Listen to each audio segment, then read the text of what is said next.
దేవుని బిడ్డలారా, ఈరోజు దేవుడు మనతో మాట్లాడేటువంటి అంశము సహవాసంలోని శ్రేష్టమైన దీవెనలు. What are the ultimate blessings that are there in the fellowship.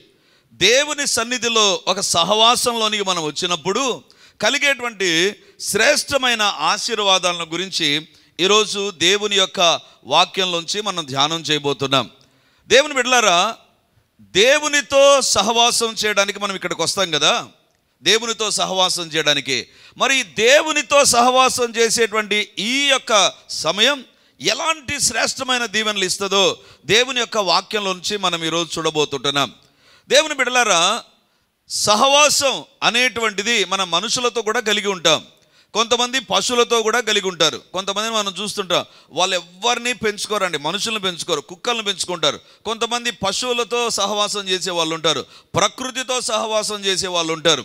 ఆ మధ్య కాలంలో నేను ఢిల్లీలో పరిచయం ముగించుకొని కడపకు వస్తూ ఉంటే ఏసీ ఫస్ట్ క్లాస్ ట్రైన్లో నా ఎదుట ఒక ఫారినర్ కూర్చున్నాడండి. నేను ఆయన అడిగాను, ఎక్కడి నుంచి మీరు వస్తున్నారు అని అడిగితే ఆయన నేను జర్మనీ నుంచి వస్తున్నాను అని చెప్పాడు. మరి ఢిల్లీ నుంచి ఎక్కడికి వెళ్తున్నారు మీరు అని అడిగితే ఆయన అన్నాడు, కేరళకు నేను వెళ్తున్నాను అన్నాడు. ఎందుకు కేరళకు మీరు వెళ్ళారు అంటే, అక్కడ ఆయన డబ్బు పెట్టి ఒక ఇల్లు కొనుక్కున్నాడంట. ఆ ఇల్లు ఎలా ఉంటుందంటే చుట్టూ ప్రకృతి ఉంటుందంట, చుట్టూ అంతా కూడా నేచర్ ఉంటుంది, ప్రకృతి అనేటువంటిది ఉంటుంది. మధ్యలో ఆయన ఇల్లు ఉండే రకంగా కొనుక్కున్నాడంట. ఎందుకంటే ఆయన అన్నాడు, I'm having a fellowship with the nature. నేను ప్రకృతితో సహవాసం కలిగి ఉంటా, నాకు మనుషులతో సహవాసం వద్దు, దేవునితో అసలే వద్దు, దేవుడు లేడని నేను నమ్ముతాను, ఈ ప్రకృతితో సహవాసం చేయడం నాకు ఇష్టము. నేను అడిగాను, ఏమేం చేస్తారు మీరు ప్రకృతిలో అని నేను అడిగితే ఆయన ఏమన్నాడంటే, ఉదయం టిఫిన్ చేసేది ప్రకృతి దగ్గరే చేస్తారు, అక్కడే కూర్చుంటాను. నేను ఏదైనా మాట్లాడాలంటే ఆ చెట్లతోనే మాట్లాడుకుంటాను.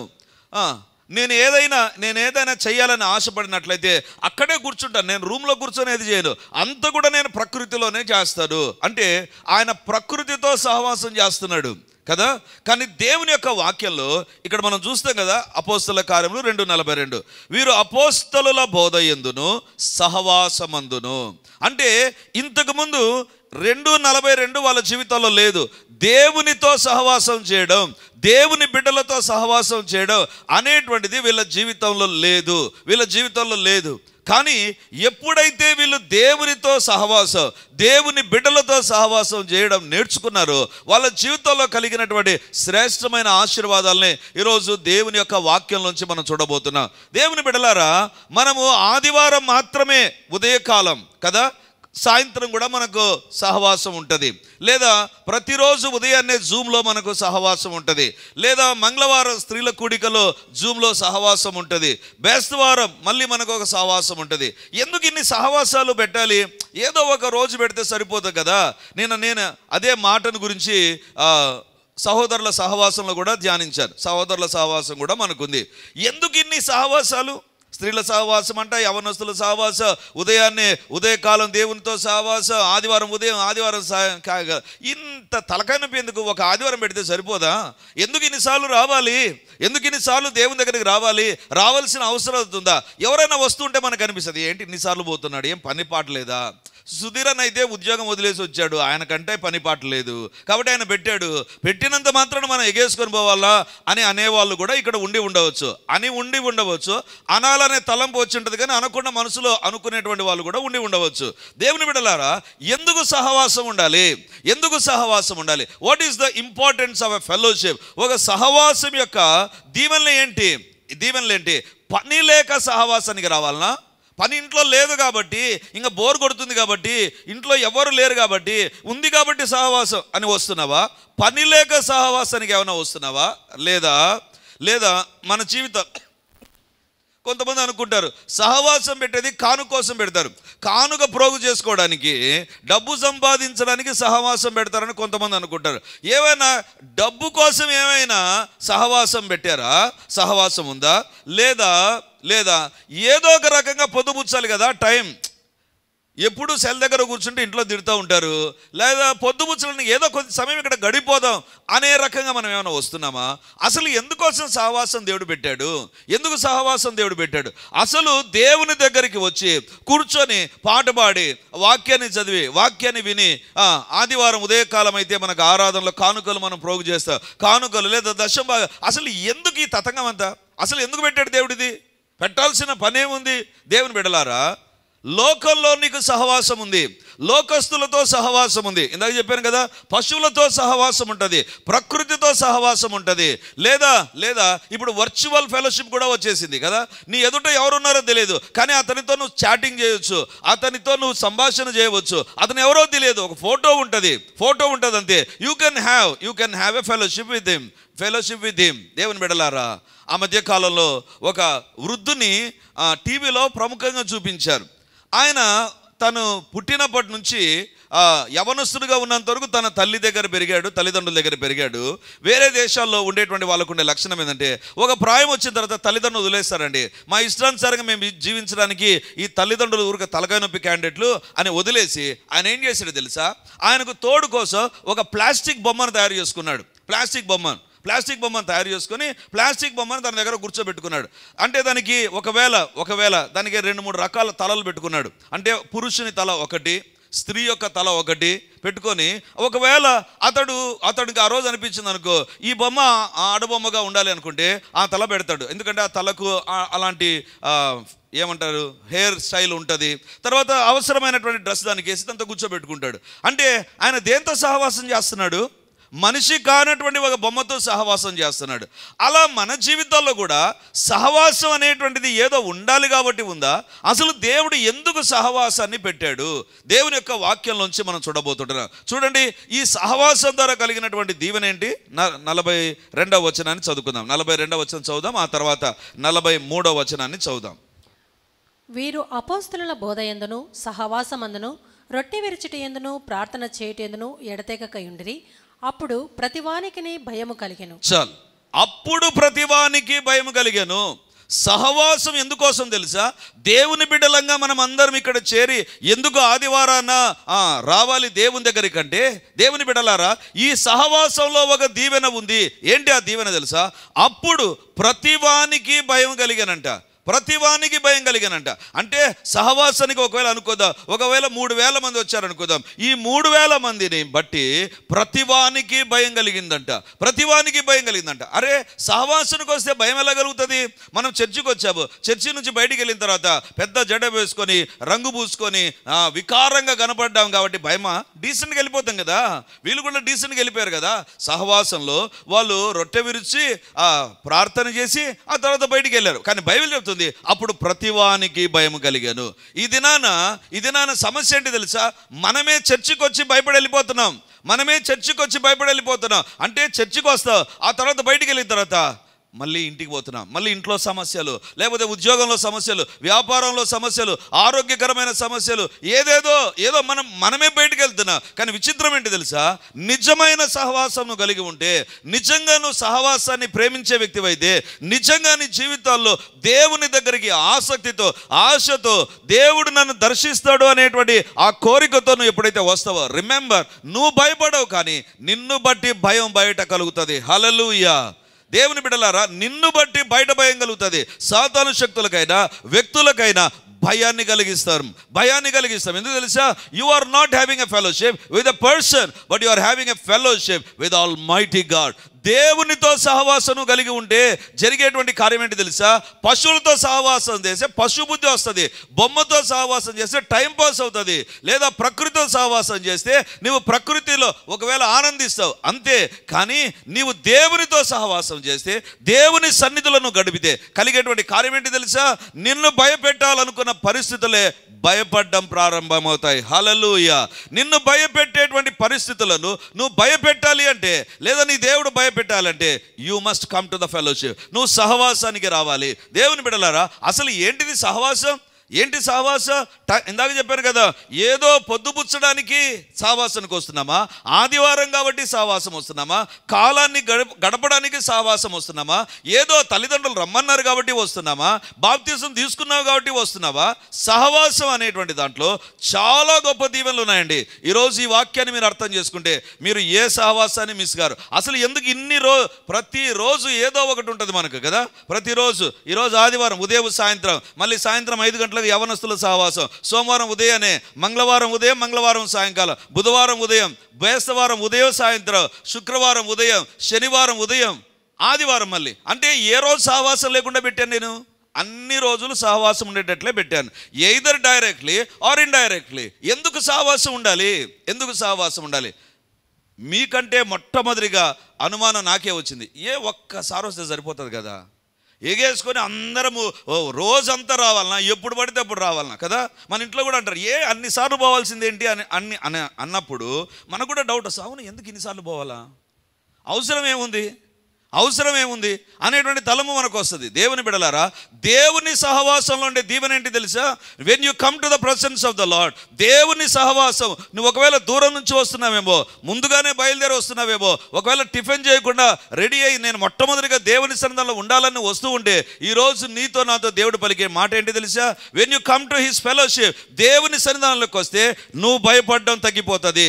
నిన్ను గురించి భయము దేవుడు బయట పుట్టించడం ప్రారంభిస్తాడు. నమ్మిన వారు గట్టిగా చప్పట్లు కొట్టి దేవుని మహిమపరుస్తాం. హల్లెలూయా.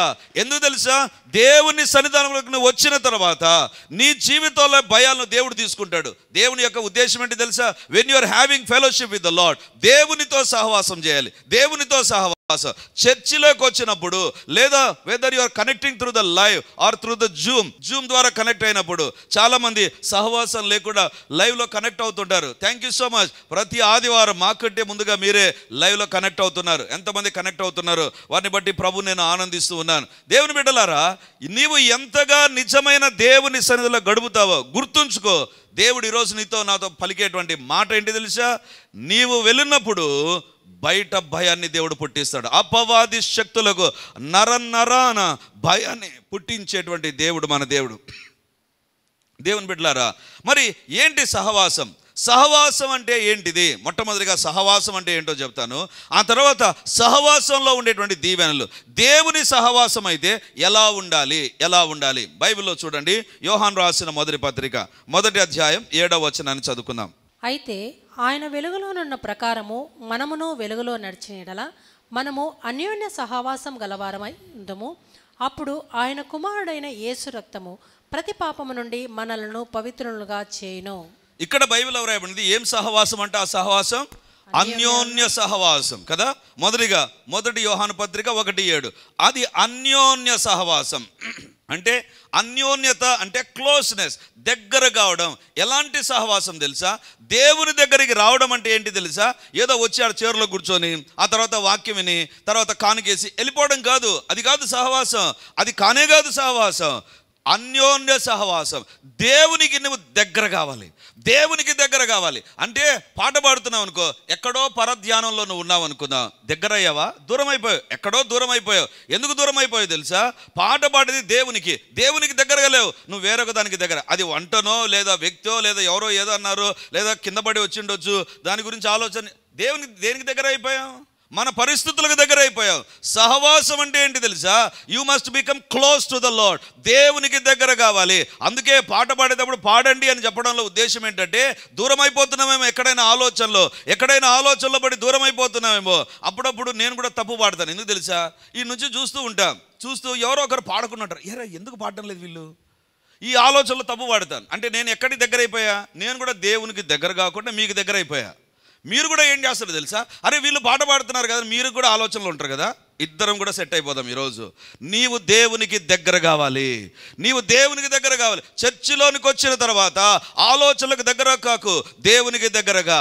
పాటకు దగ్గర కాకు, ప్రభువుకు దగ్గరగా. అంటే పాటను అర్థం చేసుకొని పాడు, పాటను అన్వయించుకుంటూ పాడు, పాటను అనుభవిస్తూ పాడు, పాటలో లీనమై పాడు. అది దగ్గరికి రావడం. దేవుని బిడ్డలారా, వాక్యం చదవండి అంటే బైబిల్ తెరిచి చూస్తూ ఉంటారు కొంతమంది. అసలు ఎక్కడ చదువుతున్నారు, ఏం తెలియదు. దగ్గరగా సహవాసం అంటే ఏంటి తెలుసా? అన్యోన్య సహవాసం. దేవునికి దగ్గర కావడం అంటే, ఇంకొక మాట చెప్తాను, మీరు ఇంట్లో ఉంటే, మీరు ఆఫీస్లో ఉంటే, మీరు పార్కులో ఉంటే, మీరు షికారుకి వెళ్తే, మీరు బజార్కి వెళ్తే దేవునికి దగ్గర అవుతారా? అక్కడుండే పరిస్థితులకు దగ్గర అవుతారా? సహవాసం అంటే ఏంటి తెలుసా? దేవునికి దగ్గర కావడం. You must become close to the lord. దేవునికి దగ్గర కావడం. ఇక్కడ దేవుడు అంటున్నాడు, మీరు ఎలాంటి సహవాసంలోనికి రావాలి తెలుసా? దేవుని దగ్గర పరిచే. కొన్ని సహవాసాలకు మనం వెళితే ఎవరి దారి వాళ్ళు ఉంటారండి. ఏదో పాట పాడేవాళ్ళు పాట పాడతారు, చెప్పేవాళ్ళు చెప్తారు, వెళ్ళిపోయే వాళ్ళు వెళ్ళిపోతుంటారు, కూర్చుండే వాళ్ళు కూర్చుంటారు.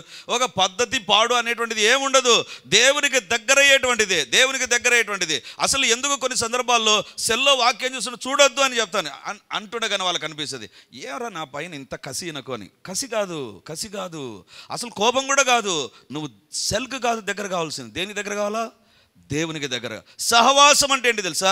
చర్చిలోనికి వచ్చిన తర్వాత you must become close to the lord. ఇంతవరకు నీ ఆఫీసర్కి దగ్గర అయి ఉండవచ్చు, వంటకు దగ్గర అయి ఉండవచ్చు, తిండికి దగ్గర అయి ఉండవచ్చు, నిద్రకు దగ్గర అయి ఉండవచ్చు, కానీ దేవుని సన్నిధానంలోకి వచ్చిన తర్వాత నీవు దేవునికి దగ్గర అయ్యేటువంటి ఆలోచనలు చేయి.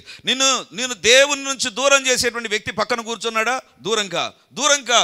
లేదా నిన్ను దేవుని నుంచి దూరం చేసేటువంటి పరిస్థితులు అక్కడికి వచ్చాయా? వెంటనే పక్కకు వచ్చి కూర్చో.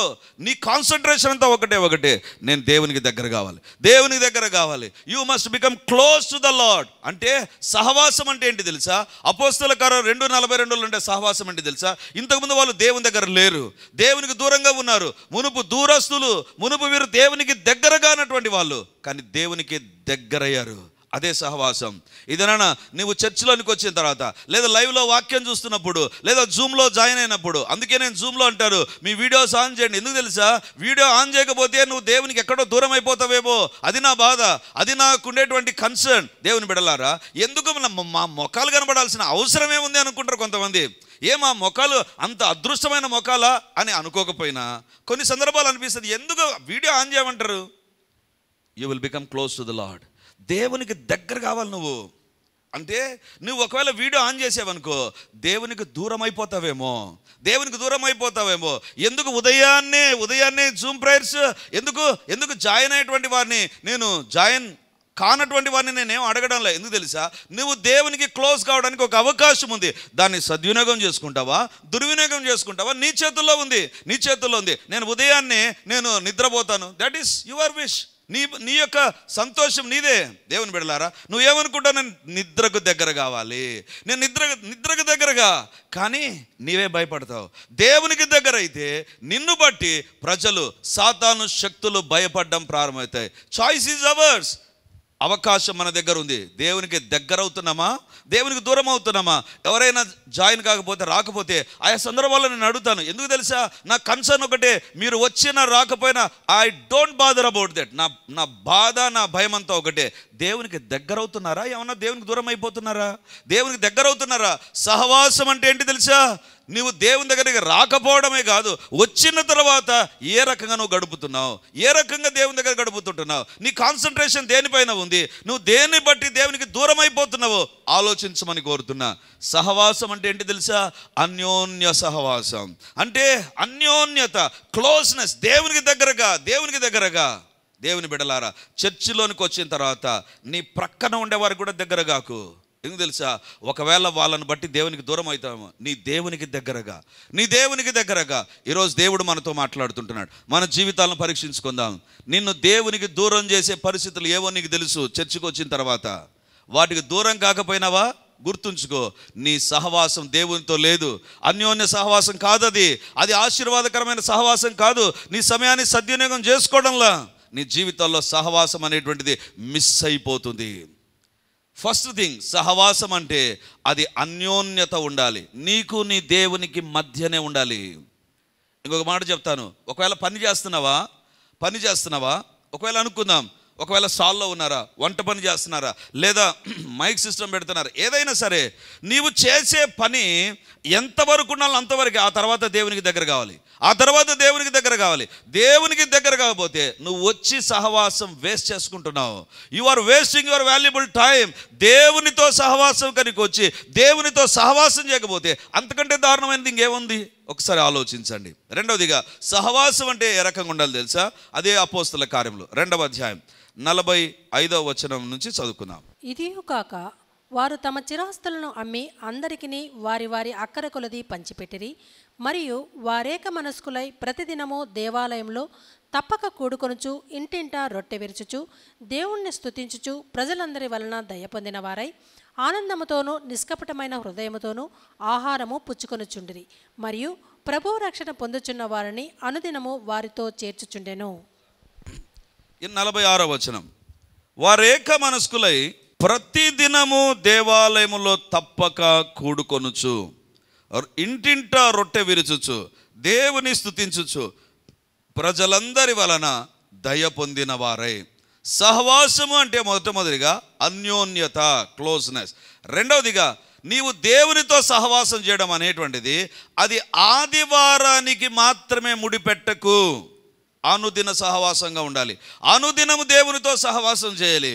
దేవుని బిడ్డలారా, ఈ ఒక్క వాక్యమే ప్రతిరోజు వాక్యానికి నన్ను నడిపిస్తుందండి. ప్రతిరోజు జూమ్ ప్రేయర్ ఏర్పాటు చేయడం వెనక ఇదే కారణం. అనుదినము నీకు సహవాసం ఉండాలి. అది బైబిల్లో ఉండేటువంటిది. It's not my desire or it's not my will. ఇది నా నిర్ణయం కాదు, నా చిత్తం కాదు, నా కోరిక కాదు. ఇది దేవుని వాక్యంలో ఉంది. అనుదినము you must have a fellowship with the lord. ఆదివారం మాత్రమే వచ్చావా? నీ సహవాసం వాక్యానుసారం కాదు. నీ సహవాసం వాక్యానుసారం కాదు. అనుదిన సహవాసం నీకు ఉండాలి. అనుదిన సహవాసం. దేవుని బిడ్డలారా, అనుదినం భోంచేస్తాం, అనుదినం నిద్రపోతాం, అనుదినం మన పనులు మనం చేసుకుంటాం, అనుదినం డ్రెస్సులు మారుస్తాం, అనుదినం ఏవేవో చేస్తాం కదా. మరి అనుదినం దేవునితో సహవాసం ఉందా? ఈ ఆది సంఘం అయితే అనుదినం సహవాసం ఉన్నారు. దేవుని బిడ్డలారా, ఎంతగా నువ్వు ఎక్కువగా దేవునితో సహవాసం చేస్తావో అంతగా దేవుని బుద్ధులు వస్తాయి, దేవుని సహవాసం వస్తుంది, సాతాను శక్తులు భయపడతాయి. ఎంతగా నువ్వు సహవాసానికి దూరం అయిపోతూ ఉంటావో అంతగా నీలో భయం ఉంటుంది, అంతగా నీకు దేవుని యొక్క సహాయం ఉండదు, అంతగా సాతాను యొక్క సహాయం నీకు కలుగుతూ ఉంటుంది. ఈరోజు దేవుడు అంటున్నాడు, is it A one day కదా? అప్పుడప్పుడు ఈ మాట వింటాం, వన్ డే బ్యాటింగ్ చేస్తారు. పరీక్షలు రాసే సమయంలో విద్యార్థులు రాత్రంతా మేలుకొని ఉదయాన్నే రాసిపోతాడు. అంటే నేను ఏమంటాను తెలుసా, నేను ఆ టీచింగ్ ఫీల్డ్లో ఉన్నప్పుడు చెప్పేవాడిని, it is a vomiting study. అంటే ఈరోజు బాగా తిని రేపు కక్కేసి ఇంక వదిలేస్తారు, అయిపోయి. ఈరోజు చదివి రేపు వరకు జ్ఞాపకం పెట్టుకుని ఆ తర్వాత వదిలేస్తారు. వన్ డే బ్యాటింగ్ చేయొద్దు దేవుని దగ్గర. క్రైస్తవ జీవితంలో దేవునితో సహవాసం అనుదినం ఉండాలి. అందుకే ఏదో ఒక కారణంతో దేవునితో మన సహవాసంలోనికి మనం రావాలి. దేవుని బిడ్డలారా, ఈ దినాల్లో ఎక్కడ చూచినా నీవు దేవుని యొక్క వాక్యం వినడానికి అనుదినం సహవాసం ఉంది. నీవు సద్వినియోగం చేసుకోగలుగుతున్నావా? మన పరిచర్యలో అనుదినం you are going to receive the word of God. దేవుని వాక్యాన్ని వినడానికి ఒక అవకాశం ఉంది. It is your choice. వాక్యానుసారంగా నువ్వు జీవిస్తావా, లేదా ఆదివారానికి ముడిపెట్టి అక్కడితోనే ఫుల్ స్టాప్ పెట్టేస్తావా? వారానికి 1-2 గంటలు ప్రభా, అదే నీకు ఇచ్చేది గొప్ప అనుకుంటున్నావా? It's not biblical. అది వాక్యానుసారం కాదు. నీకు ఇవ్వబడిన సమయంలో దేవునితో అనుదిన సహవాసం. 2 రకాలైన సహవాసం దేవుడు కోరుతాడు. ఒకటి అనుదినం ఉండాలి, రెండవదిగా అన్యోన్యత ఉండాలి. దేవునికి దగ్గర కావాలి. నీవు ఎంతగా దేవునికి దగ్గర అవుతావో అంతగా నీ జీవితంలో ఆశీర్వాదాలు ఉంటాయి. సరే, అలాగైతే సహవాసంలో ఏ దీవెనలు ఉన్నాయి? దేవుని బిడ్డలారా, చూద్దాం. మొదటిగా మత్తయి సువార్త 18వ అధ్యాయం 20వ వచనం. మత్తయి సువార్త 18వ అధ్యాయం 20వ వచనం. ఏలయనగా 2-3 నా నామమున ఎక్కడ కూడి ఉందిరో అక్కడ నేను వారి మధ్య ఉందునని చెప్పెను. నిజమైన సహవాసం, నీ దేవునితో సహవాసం ఉంటే ఎవరుంటారు? నీ మధ్య రాజకీయాలు ఉండవు, నువ్వు దేవుని దగ్గరకు వచ్చిన తర్వాత రాజకీయాలు మాట్లాడుతున్నావా? దేవుని దగ్గరకు వచ్చిన తర్వాత అది ఇదని మాట్లాడుకుంటున్నావా? దేవుని దగ్గరకు వచ్చిన తర్వాత ఇంట్లో ఏమైపోయిందో వంట, ఏమైపోయిందో టిఫిన్, ఏమైపోయిందో ఆ బీగాలు, ఇంకా అదే ఉందా? దేవుడు నీ దగ్గర లేడు, వేరొకటి ఏదో వచ్చేసింది. సహవాసంలో ఏముండాలి తెలుసా? ఏముంటుంది తెలుసా? ఏమి కలిగి ఉంటుంది తెలుసా? నిజమైన సహవాసంలో ఇద్దరు ముగ్గురు నిజంగా దేవుని దగ్గరికి ఇష్టపూర్వకంగా వచ్చి, దేవా ఈరోజు నీతో నేను కలుసుకుంటానంటే దేవుడు ఏమంటాడు తెలుసా? అది నీ స్టైల్. నా స్టైల్ ఏంటి తెలుసా? నేను వారి మధ్యకు నా దూతను పంపుతాను కాదు, నేను వారి మధ్యకు నా స్వరాన్ని పంపుతాను కాదు, నేను వారి మధ్యను ఉంటాను. హల్లెలూయా. సహవాసం అంటే ఏంటి తెలుసా? నువ్వు కలిగి ఉంటావు, దేవుని బిడ్డలారా, ఇద్దరు ముగ్గురు కలిశారనుకో, బయట ఏం మాట్లాడుకుంటారండి? రాజకీయాలు మాట్లాడతారు. బయట ఏం మాట్లాడుకుంటారు? నీ కుటుంబ సమస్యలు మాట్లాడతారు, లేదా ఇంకొకరి కుటుంబ సమస్యలు మాట్లాడతారు. బయట ఏం మాట్లాడతారు? నీకేం కావాలనో దాని విషయం మాట్లాడుకుంటావు. కానీ దేవునితో సహవాసం, దేవుని మందిరంలో సహవాసం ఉన్నప్పుడు ఏం జరుగుతుందో తెలుసా? దేవుడే నీ దగ్గర దిగి వస్తాడు. It is a blessed experience అండి. చర్చికి ఎందుకు రావాలి అంటే దేవుడు నీ దగ్గరికి వస్తాడు. నీవు దేవుని యొక్క సన్నిధిని అనుభవించవచ్చు, దేవుని బిడ్డలారా. అందుకే దేవుడు అంటాడు, ఎక్కడ ఇద్దరు ముగ్గురు. ఒకసారి ఒక ప్రాంతంలో దేవుని వ్యతిరేకస్తులు ఒక చర్చిని ధ్వంసం చేశారండి. ధ్వంసం చేసి మొండి గోడలు అంటే ఆ రోజు అర్థమైంది నాకు. అంతవరకు మొండి గోడలు అంటే అర్థం కాలేదు. అంటే పగలు కొట్టేశారు. ఊరికే గోడలు ఉన్నాయి, అంతెత్తు గోడలు ఉన్నాయి, అంతే. చుట్టూ గోడలు ఉన్నాయి, కిటికీలు లేవు, తలుపులు లేవు, రూఫ్ లేదు, మైక్ లేదు, ఏమీ లేదు. కానీ అక్కడ ఒక ఫోటో పెట్టారు. ఏంటి ఆ ఫోటో తెలుసా? ఆ మొండి గోడల మధ్య ఆదివారం అంట, పైన ఎండ ఉంది, వేడి ఉంది. అక్కడ ఒక పాస్టర్ నిలబడుకున్నాడు. ఒక పురుషుడు ఇటు పక్క కూర్చున్నాడు, ఒక స్త్రీ ఇటు పక్క కూర్చుంది. అది చూసినప్పుడు నాకు అనిపించింది, ఇక్కడ కూడా దేవుని యొక్క సన్నిధి ఉంటుంది. మొండి గోడలు ఉన్నప్పుడు రావడానికి ఇష్టపడడం, ఎండ పైన ఉన్నప్పుడు మనకు ఇన్కన్వీనియంట్ ఉంటుంది. దేవుడు అనుకుంటాడు, ఈ వాక్య ప్రకారం ఇద్దరు ముగ్గురు ఉంటే, అది మొండి గోడలైనా అక్కడ దేవుడు దిగి వస్తాడు. దేవుని బిడ్డలారా, నువ్వు దేవుని మందిరానికి వచ్చినప్పుడు, ఒక కన్వీనియంట్ ఎన్విరాన్మెంట్లోకి నువ్వు వచ్చినప్పుడు, అందరం కలిసి దేవుని యొక్క వాక్యాన్ని విని పాట పాడేటువంటి ఒక సన్నిధిలోకి నువ్వు వచ్చినప్పుడు, దేవుడు రాకుండా ఎవరు ఉంటారండి? అందుకే నేను అంటారు, మీరు దేవుని సన్నిధికి వచ్చినప్పుడు మీ ప్రవర్తన జాగ్రత్త. దేవుడు ఉన్నాడు ఇక్కడ, దేవుడు చూస్తూ ఉంటాడు. ఆయన కన్నెర్ర చేయకముందే మన ప్రవర్తన మారాలి. హల్లెలూయా. గొప్ప దేవానికి వందనాలు, శక్తి కలిగిన దేవానికి స్తోత్రాలు, సజీవుడమైనటువంటి దేవానికి స్తోత్రాలు, సైన్యములకు అధిపతివైన దేవానికి స్తోత్రాలు, ఘనుడమైనటువంటి దేవానికి వందనాలు. ఈ సమయంలో మీ వాక్యం ద్వారా మా ఒక్కొక్కరితో మాట్లాడినందుకు వందనాలు ప్రభా. అవును తండ్రి, సహవాసం అంటే ఏంటో ఇది మనం తెలుసుకున్నాం ప్రభా. సహవాసంలో ఉండే దీవెనలు ఏంటో మేము తెలుసుకున్నాం ప్రభా. అవును దేవా, మా జీవితాల్లో అన్యోన్య సహవాసం, అనుదిన సహవాసం ఉండును గాక. అన్యోన్య సహవాసం, అనుదిన సహవాసం మేము మిస్ కాకుండా ఉందుము గాక. దేవా, మీ కార్యాలు జరిగించండి. పరిశుద్ధాత్మ దేవా, మీ కార్యాలు జరిగించండి, మీ కార్యాలు జరుగునుగాక. తండ్రి, సహవాసంకి వచ్చినప్పుడు దేవుని సన్నిధిని మేము అనుభవించుదుముగాక, దేవుని సన్నిధిని మేము అనుభవించుదుముగాక. యేసు నామమందు దైవిక సన్నిధిని మేము అనుభవించుదుముగాక. దేవా, ప్రార్థన చేసే సమయాన్ని మేము దుర్వినియోగం చేయకుండా ప్రార్థనలో మేము ప్రార్థించుదుముగాక.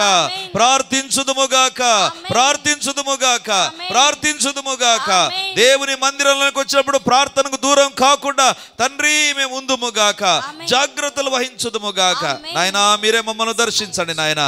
నీ పాదాల దగ్గర చేరి ఇప్పుడు అడుగుతుంటున్నాను ప్రభా. సైన్యములకు అధిపతివైన దేవా, నిన్న నేడు నిరంతరం మారని మార్పు లేని దేవా, తను మీరు వాక్యంలో సెలవిచ్చారు, ప్రార్థనలో బంధించమని సెలవిచ్చారు ప్రభా.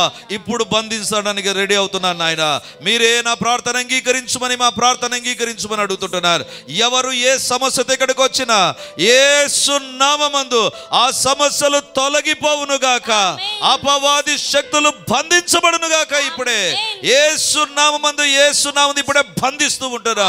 దేవా, నీతో సహవసించే భాగ్యం మాకు అనుగ్రహించి మహిమను పొందుమని మమ్మల్ని మేము సంపూర్తిగా తగ్గించుకుంటూ మీ నామాన్ని హెచ్చిస్తూ యేసయ్య పరిశుద్ధ నామమందు ప్రార్థించి అడిగి పొంది ఉంటున్నాము తండ్రి. ఆమేన్. Praise the lord. యేసుక్రీస్తు పరిశుద్ధ నామందు ఈ యొక్క విమోచన గడి అనే టీవీ కార్యక్రమాన్ని వీక్షిస్తున్నటువంటి దేవుని బిడ్డలారా, మీ ఒక్కొక్కరికి నా హృదయపూర్వకమైనటువంటి వందనాలు, శుభములు, ప్రార్థనలు తెలియజేస్తున్నాను. దేవుని యొక్క ఉచితమైన కృపను బట్టి ప్రతి ఆదివారం ఉదయం 9:30 గంటలకు మొదటి ఆరాధన రెడీమర్ చర్చిలో జరుగుతూ ఉంది. వందలాది మంది ప్రజలు హాజరై దేవుని దీవెనలు పొందుతుంటున్నారు. మీరు కడప చుట్టూ ఉండేటువంటి గ్రామాల్లో ఉండేటువంటి వారైతే, సమీపాన ఉండేటువంటి వారైతే ఆదివార ఆరాధనకు తప్పకుండా హాజరై దేవుని దీవెనలు మీరు పొందాలని కోరుతుంటున్నాను. మీకోసం ప్రత్యేకంగా దేవుని యొక్క సందేశం, ప్రత్యేకమైన ప్రార్థనలు, వ్యక్తిగతంగా మిమ్మల్ని కలుసుకొని మీ గురించిన విషయాలు తెలుసుకొని ప్రార్థించాలని మేము సిద్ధంగా ఉన్నాం. కాబట్టి ఈ యొక్క రెడీమర్ చర్చ్ కడప నడిబొడ్డున ఉండేటువంటి కోట్రేడి సర్కిల్ దగ్గర నారాయణ కాలేజ్ ఎదురుగా ఉండేటువంటి ఇంతకుముందు ఉన్నటువంటి స్టార్ థియేటర్లో ఇప్పుడు జరుగుతూ ఉంది. కాబట్టి తప్పకుండా ఇతర ప్రాంతాల నుంచి వచ్చే వారికి కూడా బస్ ఫెసిలిటీ కూడా చాలా దగ్గరగానే ఉంటుంది. కాబట్టి తప్పకుండా మీరు మీ కుటుంబాలు హాజరై ఈ వాక్యపు దీవెనలు, ప్రార్థనా శక్తిని, దేవుని యొక్క అద్భుతమైనటువంటి సన్నిధిని ప్రతి ఆదివారం ఉదయం 9:30కు జరిగేటువంటి ఆరాధనలో హాజరై దేవుని దీవెనలు పొందాలని కోరుతూ ఉన్నాను. సాయంత్రం 7 గంటలకు కూడా రెండవ ఆరాధన ఉంటుంది. తప్పకుండా ఈ 2 ఆరాధనలకు మీరు హాజరై దేవుని దీవెనలు పొందాలని కోరుతూ ఉంటున్నాను. మరిన్ని వివరాలకు ఈ కింద కనబడుతున్నటువంటి నంబర్ 9855669572 లేదా 9440407722కు మీరు కాల్ చేసి వివరాలు తెలుసుకోవాల్సిందిగా కోరుతున్నాను. God bless you.